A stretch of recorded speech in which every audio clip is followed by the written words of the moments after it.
Ibu bapa, saudara-saudari yang terkasih dalam Kristus, selamat pagi berkah dalam. Selama saya menjadi imam kurang lebih 11 tahun ini, pengalaman saya baru 2 orang yang pernah bercerita dengan saya, yang menurut saya agak sedikit terenyuh. Mereka punya pengalaman yang sama.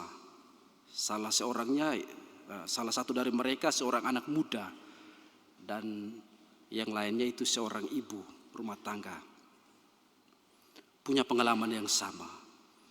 Ketika mereka datang kepada saya, mereka mengatakan kepada saya, "Romo, saya punya banyak masalah." Saya katakan, "Ya, setiap orang itu punya banyak masalah." "Ya, masalahmu apa?" "Saya punya masalah dengan masa lalu." "Ya, itu aja." "Ya, Romo. Tapi saya juga punya masalah dengan orang tua saya. Saya punya masalah dengan teman-teman saya." Berarti anak ini punya banyak masalah ini. Banyak sekali.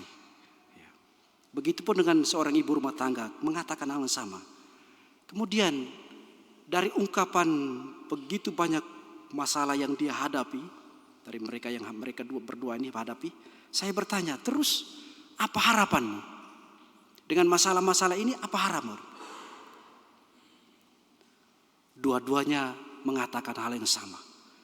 Harapannya, Romo berdoa supaya saya mati cepat. Saya tidak punya hak untuk ini, apalagi mendoakan supaya mati cepat. Aduh. Ya, walaupun saya sering guyon-guyon, tapi saya tidak berani untuk mendoakan orang supaya mati cepat. Kamu salah alamat ini, salah orang.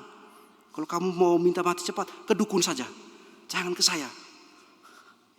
Tapi memang sering kali, memang itu saya hadapi 2 orang selama saya menjadi imam. Tetapi kebanyakan orang, kita semua, kalau datang kepada Romo atau kepada siapa saja, tentu walaupun punya banyak masalah, ataupun tentu ada harapan dari persoalan hidup itu, dari pengalaman sukacita kehidupan itu, ataupun duka cita kehidupan itu, kita punya harapan.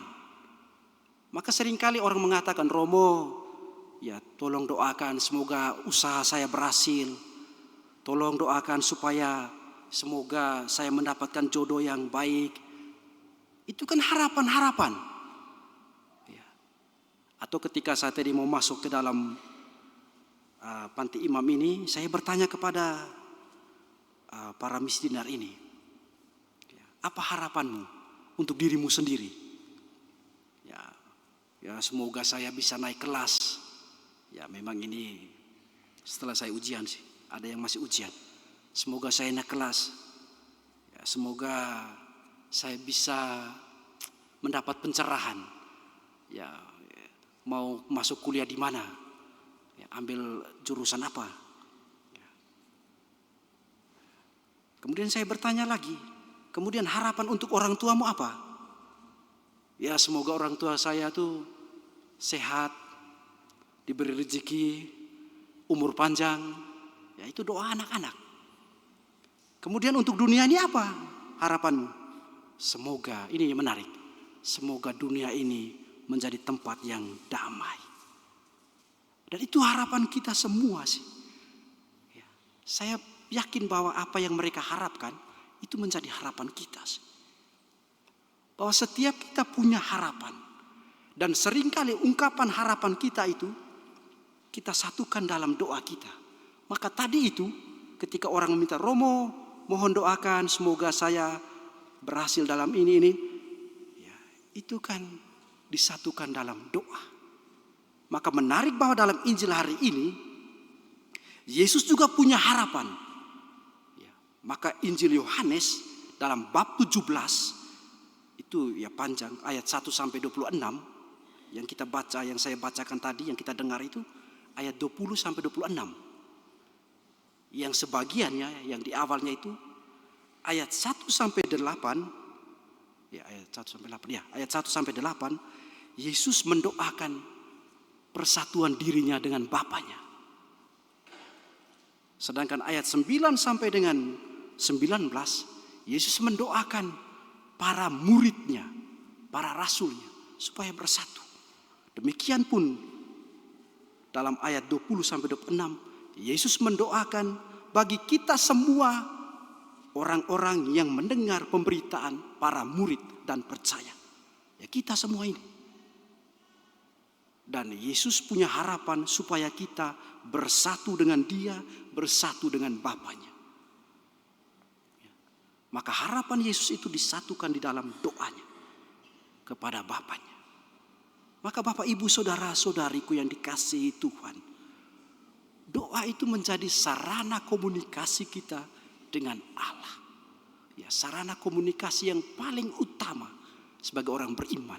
Bukan HP, media sosial, naikkan status dan sebagainya. Bukan. Tetapi doa. Ya.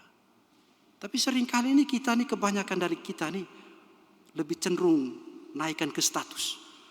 Ya, ketika bertengkar dengan istri suami, naikkan ke status. Semoga istri saya mati cepat. Wah, bahaya ini. Mendoakan istrinya mati cepat. Baru ada yang komentar yang, oh ya semoga cepat mati ya, dan sebagainya. Ya. Kita ini seringkali banyak menaikkan status yang kalau kita baca komentar-komentar orang, kita juga sakit hati. Ya. Kita menaikkan status yang positif, orang menanggapi dengan negatif. Ya. Sakit hatilah kalau orang yang tidak kuat ya pasti sakit hati. Maka doa itu menjadi sarana utama komunikasi kita dengan Allah sebagai orang beriman. Maka kalau kita pun meminta harapan, ya apa yang kita harapkan, ya berdoalah, berdoalah. Jangan naikkan ke status. Ya. Kita harap supaya viewer kita naik, ya itu mungkin harapannya supaya viewer naik, kemudian apalagi yang lain mendapat berkat dari itu lagi, yang kita tidak tahu sih. Tapi kita sebagai orang beriman, doa menjadi komunikasi utama antara kita dengan Allah. Maka doa itu mempersatukan kita dengan Allah dan juga mempersatukan kita dengan sesama kita. Maka dalam bacaan pertama tadi, Stefanus sebagai martir pertama dalam gereja, dia dalam penderitaannya dianiaya karena dia mengajarkan, mewartakan tentang Kristus yang bangkit. Ya, maka dia mendapat penganiayaan yang luar biasa. Tetapi luar biasa dari dia bahwa dia mendoakan mereka-mereka ini yang menganiaya dia. Ya, bahkan dia menyerahkan dirinya sendiri. Ya Allah, atau ya Tuhan, ya Tuhan Yesus, terimalah rohku. Ini sama dengan doa yang dilantungkan oleh Yesus sendiri di atas kayu salib. Ya Bapa, ke dalam tanganmu kuserahkan nyawaku. Sama persis. Ataupun doa berikutnya yang dilantungkan oleh Stefanus. Tuhan, janganlah tanggungkan dosa ini kepada mereka. Sama seperti doa Yesus ya bagi orang-orang yang menganiaya dia. Yesus katakan, ya Bapa, ampunilah mereka, sebab mereka tidak tahu apa yang mereka perbuat atau yang mereka lakukan. Bahwa mereka dalam hal Stefanus maupun Yesus mengajarkan kepada kita mendoakan orang-orang yang telah menganiaya dan mengampuni. Mengampuni. Maka doa sebagai sarana komunikasi kita sungguh membantu kita dalam banyak hal. Meneguhkan dan juga membantu kita untuk bisa mengampuni orang lain. Maka saudara-saudariku yang terkasih dalam Kristus, dalam merayakan hari komunikasi sedunia yang ke-59 ini dengan tema yang diangkat oleh almarhum Paus Fransiskus, meminta kita supaya untuk berbagi dengan lembut hati harapan yang ada dalam hati kita. Maka saya percaya bahwa kita punya harapan-harapan baik yang ada dalam hati kita. Ya, sama seperti harapan dari para missioner tadi. Ya, kalau kita melihat kenyataan dunia sekarang ini, di mana orang ya dalam media sosial ataupun secara terang-terangan mengujarkan kebencian, mengajarkan kebencian, ya maka kita harus terbalik dari atau berbeda dengan apa yang terjadi saat ini. Justru kita harus membawa damai. Kata-kata kita, tindakan kita harus menunjukkan bahwa kita ini pembawa damai. Ya. Karena itu apa yang dikatakan uskup kita tercinta yang tadi ditayangkan tadi, gunakanlah media sosial dengan penuh bijaksana dan kritis. Bijaksana dan kritis. Supaya kita jangan terpancing dengan hal-hal yang memecah belahkan persatuan di antara kita.